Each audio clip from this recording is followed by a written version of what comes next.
प्रणाम, नमस्कार। बहुत स्वागत है आपका उस कार्यक्रम में जिसका नाम है हे प्रभु आनंददाता। और आज इस कार्यक्रम में विषय की पृष्ठभूमि से पहले एक कविता जो मुझे भी बहुत प्रिय है, से आप विषय, हमारा जो संदर्भित विषय है जिसकी तरफ हम आज चर्चा के लिए बढ़ेंगे, उस विषय को आप समझ जाएंगे। हमारे अपने मध्य प्रदेश के कवि हैं। एक दुर्भाग्यपूर्ण घटनाक्रम में, एक एक्सीडेंट में असमय उनकी मृत्यु हुई। बहुत संभावनाशील, क्या कहूँ मैं उनके लिए। ऐसे कवि थे कि जो अनंत आकाश में अपनी प्रतिभा का परचम फहराते रहे। ओम व्यास उनका नाम है। पिता पर उनकी एक कविता है जिसे मैं ही नहीं, लाखों करोड़ों उनके प्रशंसक ठहर कर सुनते हैं। और पिता की जैसी व्याख्या इस कविता में है और जितने सरल शब्दों में है, उसकी कुछ पंक्तियां मैं आज आपको ज़रूर आपके सामने प्रस्तुत करूंगा। आप समझ ही गए होंगे कि हमारा विषय आज क्या है। पिता जीवन है, संबल है, शक्ति है। पिता जीवन है, संबल है, शक्ति है। पिता सृष्टि के निर्माण की अभिव्यक्ति है। पिता सृष्टि के निर्माण की अभिव्यक्ति है। पिता उंगली पकड़े बच्चे का सहारा है। पिता उंगली पकड़े बच्चे का सहारा है। पिता कभी कुछ खट्टा तो कुछ खारा है। पिता कभी कुछ खट्टा तो कुछ खारा है। पिता पालन है, पोषण है, परिवार का अनुशासन है। पिता पालन है, पोषण है, परिवार का अनुशासन है। पिता धौंस से चलने वाला प्रेम का प्रशासन है। पिता धौंस से चलने वाला प्रेम का प्रशासन है। पिता अप्रदर्शित अनंत प्यार है। पिता है तो बच्चों को इंतजार है। पिता है तो बच्चों को इंतजार है। पिता से ही बच्चों के ढेर सारे सपने हैं। पिता हैं तो बाजार के सब खिलौने अपने हैं। पिता हैं तो संसार के सब खिलौने अपने हैं। पिता सुरक्षा है, सिर पर हाथ है। पिता नहीं तो बचपन अनाथ है। पिता नहीं तो बचपन अनाथ है। विश्व में किसी भी तीर्थ की यात्राएं व्यर्थ हैं। विश्व में किसी भी तीर्थ की यात्राएं व्यर्थ हैं यदि बेटे के होते माँ बाप असमर्थ हैं। वो खुशनसीब है माँ बाप जिनके साथ होते हैं, क्योंकि माँ बाप की आशीषों के हजारों हाथ होते हैं, हजारों हाथ होते हैं। पिता एक अप्रदर्शित प्यार है। ऐसी कितनी दिवालियां मेरे जैसे मध्यम वर्गीय परिवार में मैंने देखी, जो 6 साल पुराना सफारी सूट पहने पिता उसी मुस्कुराहट से कहते थे, ये तो एक नया का नया है। तुम्हारे कपड़े आएंगे, पटाखे आएंगे, मिठाइयाँ आएंगी, धूम से मचेगी दिवाली। जब होश में आए हम लोग, जब एक उम्र होती है, तब समझ आया कि ये व्यक्ति जिसका नाम पिता है, ये अपने लिए नहीं जीता है। एक अनुशासन है, इसकी इच्छा है कि खुशी मेरे चेहरे पे रहे। अद्भुत है पिता। जब दूर बच्चा कहीं पढ़ने जाने के लिए घर में कहता है, और माँ कहती है कि बापू के पास तो, हमारे पास तो बेटा पैसा नहीं, तो पीछे से एक कड़कती आवाज आती, क्या कह रही हो, क्या कहा तुमने? उससे बोलो जहां जाना है, लंदन जाए, विलायत जाए, अमेरिका जाए, इतने पैसे हैं उसके बाप के पास, बोल दो उससे। ये कड़कती आवाज मुरझाए चेहरे पर जो चमक लाती है, लेकिन वो पिता कहां से और क्या लेकर आता है, कितने टका ब्याज पर पैसा उठाकर लाता है, किसी को नहीं मालूम। आज इसी पिता पर सुनेंगे एक बार फिर अपने विद्वान वक्ता को, भगवत गीता के अध्येता, मानस वर्मज्ञ प्रोफेसर डॉक्टर सुरेंद्र बिहारी गोस्वामी। प्रणाम कर रहा हूँ डॉक्टर साहब जी। आज आपने ये जी बड़े दिव्य कवि व्यास जी की वो कविता सुना दी जी जी जो मैंने भी अनेकों बार सुनी, आपने सुनी जी। और मेरी अनुभूति दूसरी है। जी जी मेरी अनुभूति ये है कि माँ को परिभाषित करने के लिए तो संपूर्ण सृष्टि है, सृष्टि।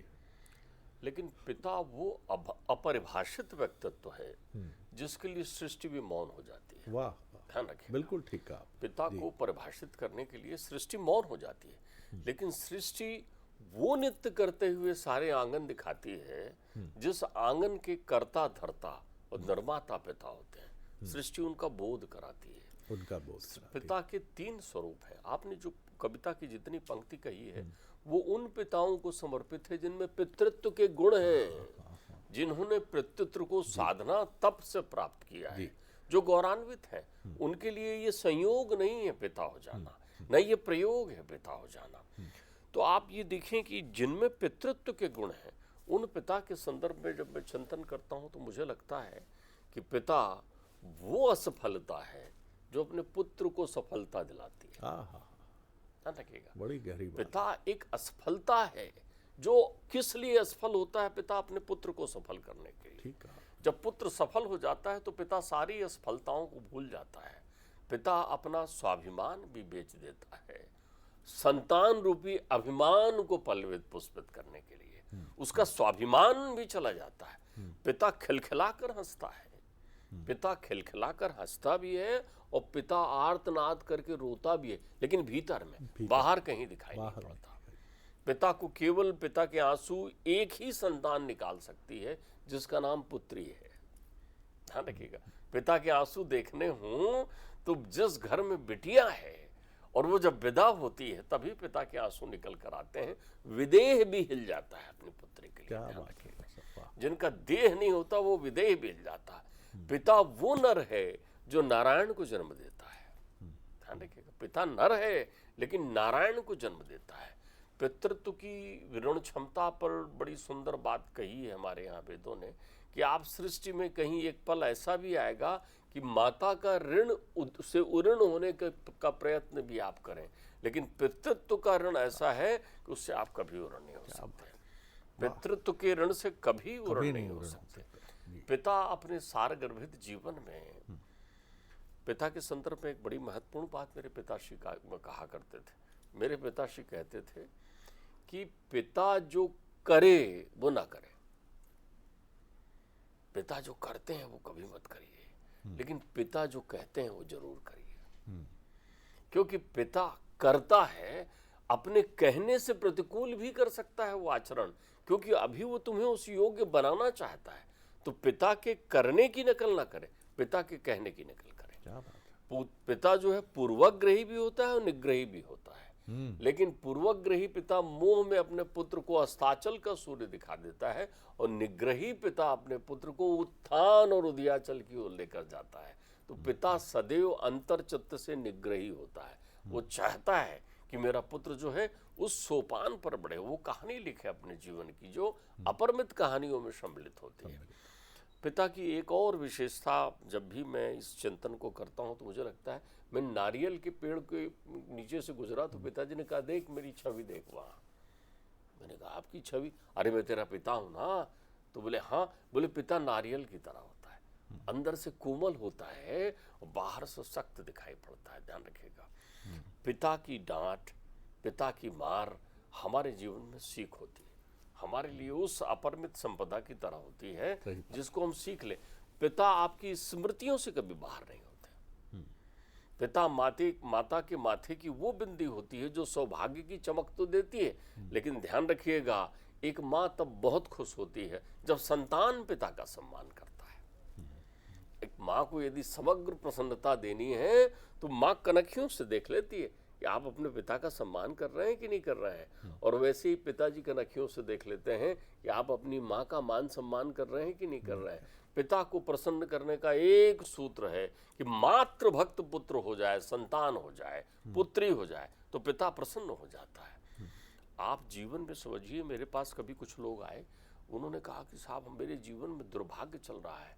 मैंने कहा छांव में रहते हो या धूप में रहते हो?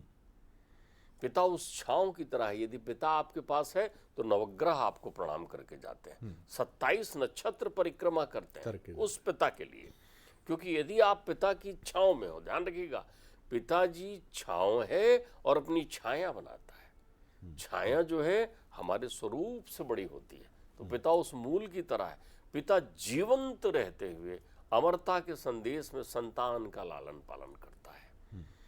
पिता, आपने कविता में एक पंक्ति कही, मैं भावुक हो गया उस प्रक्रिया पर कि पिता उंगली पकड़कर आपको चलना सिखाता है। लेकिन मैं यहाँ कहूँ कि वो अपनी उंगली जब आपके हाथ में देता है ना, तो एक परिकल्पना करता है कि तुम्हारी उंगलियां कब जल्दी बड़ी हो और वो पकड़े। पिता अपना यौवन समर्पित करता है, यौवन समर्पित कर देता है पिता। पिता जल्दी बूढ़ा होना चाहता है तुम्हें जवान बनाने के लिए। कल हाथ पकड़ना मेरा जब मैं बूढ़ा हो जाऊं। बूढ़ा हो जाऊं। आप देखिए, मैं तो अध्यात्म में पिता की प्रक्रियाओं को जब देखता हूं तो अध्यात्म कितनी सुंदर बात कहते हैं। मेरे पिताश्री ने तो वो पंक्तियां बनाई थी जिसको मैं जब भी सुनता हूं तो मुझे लगता है कि आहा, ये पितृत्व की प्रक्रियाएं हैं। पिता के लिए वो एक बड़ी सुंदर 2 पंक्ति पिताजी कहा करते थे। मैं थोड़ा गेय करूंगा तो मुझे वो पंक्ति याद आ जाएगी।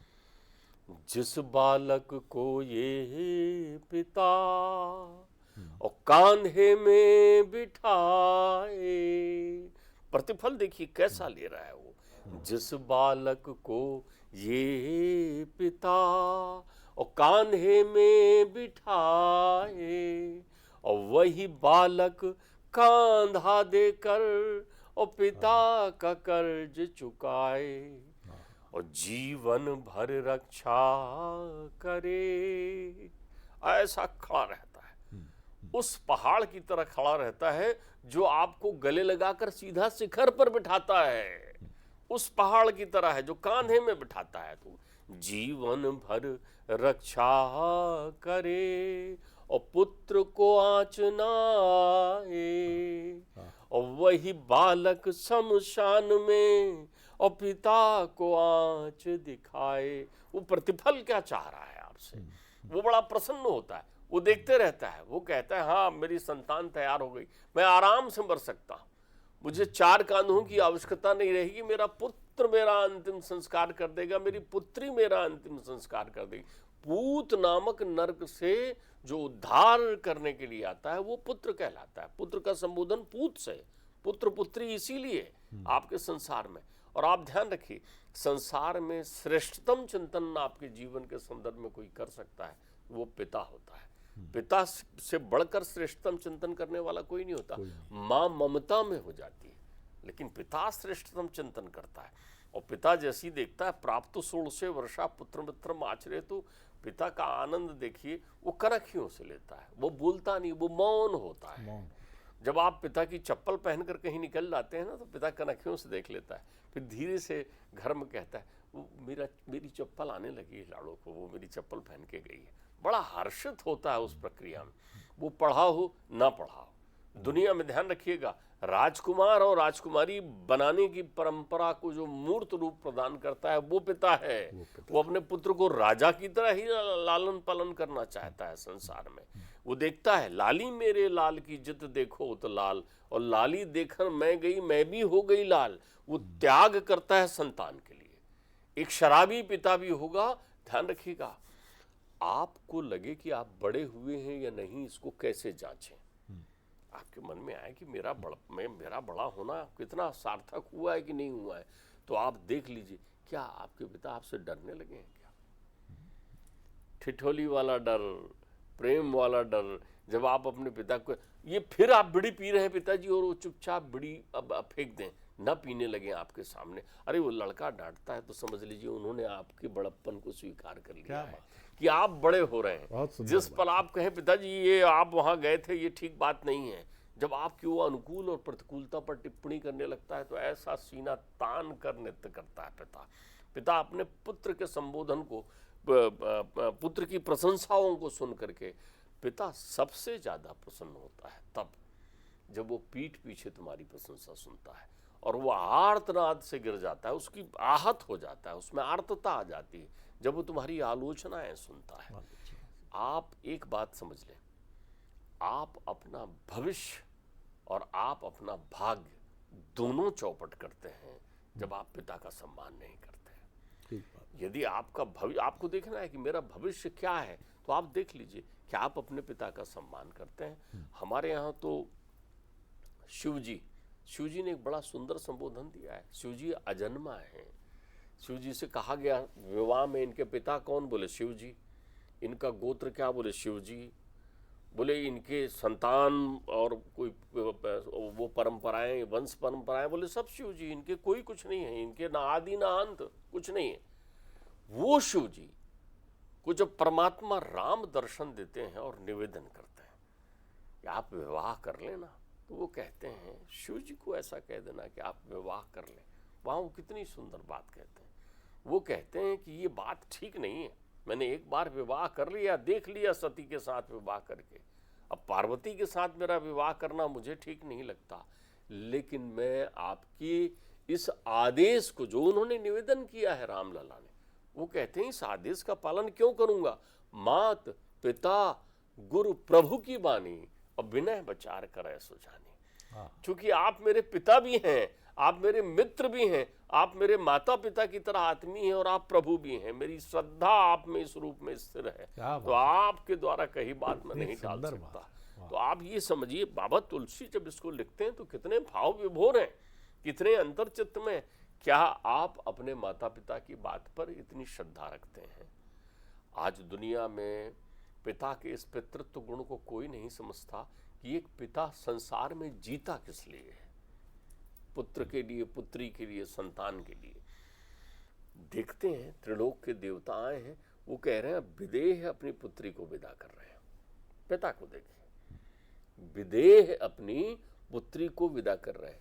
विदेह को यानी राजा जनक को न भय है, न प्रीति है, न आसक्ति है, लेकिन पिता की प्रक्रियाएं हैं, ध्यान रखिएगा। जन्मदाता पिता, धर्म पिता और जगत पिता। ये तीनों पिता हैं अध्यात्म में। जन्मदाता पिता तो वो कहने के लिए लौकिक रूप से सीता के हैं ना, धर्म पिता किसके हुए? राम के हैं। अब वहां उनका असमंजस देखिए, परशुराम जी आए हुए हैं राम के लिए, भयाक्रांत हो गए। विश्वामित्र जी देख रहे हैं, ये क्यों भयभीत है? अरे धर्मपुत्र के ऊपर समस्या आई है, एक पिता की प्रक्रिया आई है। अब जन्मदाता पिता कभी नहीं, उनको कोई अर्थ नहीं, सिद्ध सिद्ध समो भूत्वा, उनके जीवन में कोई विकार नहीं है, कोई मोह नहीं है। लेकिन आप देखिए, मैया जाने लगी तो वो चुपचाप खड़े हैं। मैंने आपसे अभी कहा था, पिता की एक ही विशेषता है, पिता भीतर में हंसता है, पिता भीतर में रोता है। लेकिन पिता की सबसे अनोखी विशेषता है कि वो सौभाग्यशाली पिता होता है जिसके आंगन में एक पुत्री खेलती है, क्योंकि पुत्री ही पिता को हंसा सकती है और पुत्री ही पिता को रुला सकती है। तो वो चुपचाप कोने में खड़े, मैया लिपट कर रो रही हैं सुनैना से और पिता को देख रही हैं, जैसे एक पुत्री जो है वो विदाई के समय इग्नोर करती है कि कहाँ भाव का सागर है, रुकें, और पिता दूर खड़े हुए हैं। लेकिन जब वो मिलती हैं तो पिताजी न केवल लिपट कर रोते हैं जनक वहां पर, तो वहां संत संशय करते हैं कि भैया ये विदेह हैं, ये कैसे रो रहे हैं? अरे बोले ये पिता हैं, और एक पिता जो होता है वो अपनी पुत्री के लिए रोता है, फिर वहां विदेह भी नहीं होता वो, तो कैसो भी पिता हो, कैसो भी पिता हो। और ध्यान रखिएगा, उस पल वो पिता सबसे ज्यादा गौरवान्वित होते हैं जब सुपथ पर उसकी संतान चलती है। चाणक्य कहते हैं, ऋणम कृत्वा पितम शत्रु और पुत्र शत्रु मूढ़मते। पिता का जीवन अगर ऋणी पिता हो गया तो वो पुत्र के लिए शत्रु की तरह होता है, क्योंकि पुत्र जो है तब उसे पीड़ा से याद करता है। तो पिता की यह प्रयास रहता है, बेटा वहां का भी कर्जा चुका दिया, वहां का भी कर्जा चुका दिया। वो देखते हैं मेरे लल्ला को कोई समस्या ना हो। और एक बात और ध्यान रखिए, पिता अपेक्षा नहीं करता, पिता सापेक्ष होता है, उसके अंतर्चित्त में कोई अपेक्षाएं नहीं होती, वो आपकी प्रसन्नता में प्रसन्नता की अनुभूति करता है। एक पिता चूंकि श्रेष्ठ चिंतन करता है अपनी संतान के लिए, इसलिए मैं तो बंसल न्यूज़ के माध्यम से कहूँगा कि यदि आप सौभाग्यशाली हैं और आपके माता पिता आपके साथ हैं, तो आप अपने महत्वपूर्ण निर्णय अपने माता पिता के अनुसार ही लीजिए, विशेषकर जो लोग गृहस्थ जीवन में प्रवेश करना चाहते हैं, वो अपने जीवन की शुरुआत अपने पिता की अनुमति से प्राप्त करके करिए, क्योंकि एक पिता अपने पुत्र का श्रेष्ठतम चिंतन करता है, क्योंकि पुत्र उसकी छाया होती है। और मुझे तो ये अनुभूति होती है कि छायादार वृक्ष पिता है तो पिता की छांव पुत्र है। बिल्कुल आपने सही कहा। इस समय कॉमेडियन एक चर्चा में है जिनकी टिप्पणी है, लेकिन मैं जिस कॉमेडियन का जिक्र कर रहा हूँ, उनको मेरे बेटे ने मुझे बताया कि पिताजी इनको ज़रूर सुनिएगा एक बार। कॉमेडियन का काम हंसाना है, लेकिन जैसा कहा जाता है कि हंसी के पीछे गहरा दर्द छिपा होता है। उसने हंसाते हंसाते पिता को लेकर जिस तरह से कि पिता रिजल्ट आने के एक दिन पहले ही मुझे मारना शुरू कर देते थे, क्योंकि उन्हें मालूम होता था नतीजा क्या आएगा। इस तरह की हंसाने वाली उसने अनेक बातें की। फिर उसने कहा, दोस्तों एक बड़ी गंभीर बात आपको बता रहा हूँ कि पिता दुनिया से जाने के बाद ही समझ में आता है। ये ऐसी टिप्पणी थी, इसमें न जाने क्या था कि मैं स्तब्ध हो गया। उसने कहा, मेरे पिताजी को कैंसर हुआ, अंतिम चरण में थे वो, लेकिन जैसा डॉक्टर साहब ने कहा, उनका पूरा आहार नाल भीतर तक जल चुका था कीमो और तमाम तरह की प्रोसेस से। लेकिन जब मैं खाना लेकर उनके पास जाता था, हॉस्पिटल से जो भोजन आता था, तो मेरा मन रखने के लिए कि नहीं मैं ठीक हूँ, वो 1.5 से 2 रोटी खा जाते थे। और जब मैं वो प्लेट लेके बाहर निकलता तो डॉक्टर कहते थे, ये खा कैसे रहे हैं, ये तो पूरा जला हुआ है इनका ये हिस्सा। तो वो तो ऐसे लगता है कि जैसे कोई ज्वालामुखी फटा है, एक निवाला भी इतना सा जाएगा। तो मैं हतप्रभ होके कोने में बाथरूम में जाके मैं फूट फूट के रोता था कि तुम इस उम्र में अपने 26 साल के बेटे का मन रखने के लिए इतनी पीड़ा झेल रहे हो अंतिम समय में भी, कि नहीं मैं खा लूँगा बेटा, तुम खिला रहे हो तो मैं खा लूँगा। फिर उसने कहा कि एक बार उसी वार्ड में कुछ संक्रामक बीमारी फैली और उनको किसी टेस्ट के लिए ले जा रहे थे। तो मैं वहाँ पहुँचा तो दूर से उन्होंने अपना ऑक्सीजन मास्क खींचा कि नहीं यहाँ नहीं आना, यहाँ बीमारी है, दूर रहो दूर रहो। ये पिता है, ये पिता है। लेकिन ऐसा मत करिए कि दुनिया से जाने के बाद ही समझ में आया आपको पिता। पिता को दुनिया में रहते हुए समझिए, प्रणाम करिए, दंडवत करिए, माता पिता दोनों को। क्योंकि पिता की जो भूमिका है तो बहुत उलझ जाती है कई बार। पिता की सख्ती को बहुत गलत समझ लिया जाता है। पिता पर कई आरोप मढ़ दिए जाते हैं, आपकी ईमानदारी ने हमको क्या दिया, आपने तो हमें समय ही नहीं दिया, कभी यहाँ रहते थे कभी। वो क्यों रहता था, वो क्यों रहता था? क्या उसको अपने पुत्र के साथ खेलना अच्छा नहीं लगता था? समझिएगा इन चीज़ों को, लेकिन ये मत करिएगा। शरद जी, मैं आपको बताऊं जी, एक संतान अपने पिता को तब समझ पाता है जब उसकी संतान उस स्थिति में पहुंच जाती है जिस स्थिति में वो है। अभी आपने ये बात कही है, बिल्कुल सही है। हमारे यहाँ तो लोगों को बड़ी सहजता से समझ में ना आए, तो हमारे यहाँ 2 बड़े सुंदर उदाहरण श्रीमद् भागवत में मिलते हैं। भागवत जी में तो कृष्ण बड़े स्पष्ट तौर पर कहते हैं कि जो शरीर से सक्षम है, शरीर से, वो शरीर की सेवा पिता को समर्पित करे। जो शरीर से सक्षम नहीं है, सन्निकट नहीं है, दूर है, वो धन से पिता की सेवा करे, मन लगा करके उस ओर प्रेरित करे।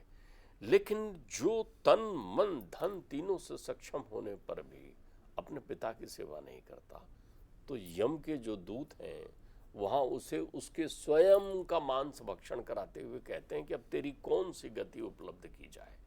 संसार में नर से नारायण की प्रक्रिया के लिए मनुष्य का जीवन मिला है, और यदि तुम्हें नारायणत्व का सुख चाहिए तो पिता में परमात्मा की अनुभूति करिए। बिल्कुल ठीक है डॉक्टर साहब। बहुत सारे नौजवानों के पास ये उपलब्धि है कि दिवाली पर एक जोड़ी कुर्ता पजामा अपने पिता के लिए ले जाएं। कीमत की कोई ज़रूरत नहीं है, वाह। लेकिन अगर वो आप लेके पहुंचेंगे तो 55 से 60 के बीच का वो पिता उसको जैसा माँ के सामने, अच्छा ये ले आया, सस्ता वाला लाया है, अभी भी कुछ है नहीं, ये लड़का जो है ना ये ठगा गया, ये कितने का बोल रहा था, अच्छा 1100 में मिला है, बहुत ठगाया ये। लेकिन जब कोई नहीं देखेगा रात को, तो उस कुर्ते को, अलमारी से पजामे को निकाल के वो ऐसे सहलाएंगे जैसे बचपन में लोरी सुनाते थे ना, बच्चे को घुमा के सुलाते थे। ये पिता है, वो अपना प्रेम एकांत में प्रदर्शित करता है। वो अपने प्रेम को लेकर रोता भी है तो जैसा डॉक्टर साहब ने कहा, वो एकांत में रोता है, क्योंकि वो पिता है। पिता का नाम ही पिता, आप सुनिए ना, इस शब्द को सुनिए तो पिता, पिता पिता है साहब, उसका दर्जा मूल्य है। प्रणाम करिए पिता मतलब जो परमेश्वर की तरह है, वो पिता है। 15 जून को फादर्स डे है, ज़्यादा दूर नहीं है, धूमधाम से अपने पिता के साथ मनाइएगा। और जैसी आपने एक और बहुत सुंदर बात की थी डॉक्टर साहब की, राजकुमार और राजकुमारी शब्द पिता ने ही शुरू किए होंगे। मैं अक्सर देखता हूँ दिवाली और ईद पर कि मजदूरी का काम करने वाला शख्स भी दुकान में आता है तो कहता है वो राजा वाली ड्रेस दिखाना मुझके लिए, बच्चे के लिए। अच्छा, आपने एक बड़ी अच्छी बात अभी जी। कही है शरद जी, जी मेरे को ध्यान आ गया। आपने कहा ना पिता के लिए कोई कपड़ा लेकर पहुंचे। अच्छा, किसी से सहजता से पूछो, जी। पूछ कर देखो, जो अच्छे अच्छे कमाने वाले लोग हैं, अच्छे तन मन से संपन्न लोग हैं, कि उन्होंने माँ के लिए तो ले लिया होगा, पिता के लिए कब कुछ लिया? कुछ लिया? ये आप पूछें। और आप सच कह रहे हैं कि पिता के लिए कुछ लाओ तो वो टोकेंगे, टोक कर कहेंगे ठगा गया। लेकिन आप एक बात समझिए कि क्या आपने ये मैं अनुभूत किया कि जब भी कभी कुछ सुंदर अवसर आता है, उसमें जो वस्त्राभूषण पहनेंगे वो अपने संतान की लाई हुई पहनेंगे और सबको सुनाते रहेंगे कि उसने लिवा दिया जबरदस्ती मुझे। क्या अनुभूति आपने व्यक्त की है। तो आप ये सोचिएगा कि बहुत सुंदर है, बहुत सुंदर। और पिता कभी भी पुत्र के सामने, पुत्री के सामने कभी भी वो बेचारा नहीं होना चाहता। मैंने देखा है ऐसे नहीं, एक निम्न मध्यम वर्गीय परिवारों को, श्रमिक परिवारों को जो महंगा कपड़ा लेना चाहते हैं दिवाली पर, ईद पर, लेकिन जब दुकानदार दाम बताता है तो क्षण भर के लिए जो निराशा उनके चेहरे पर कौंधती है और उस कपड़े को ऐसा सहलाते हैं कि लल्ला मैं पहना तो नहीं पा रहा हूँ इस बार तुझे, लेकिन वादा करता हूँ बेटा एक दिन ये तो इससे भी अच्छा पहनेगा। ये पिता है। बहुत बहुत धन्यवाद डॉक्टर साहब, प्रणाम, नमस्कार। अगले एपिसोड में एक और सब्जेक्ट लेंगे।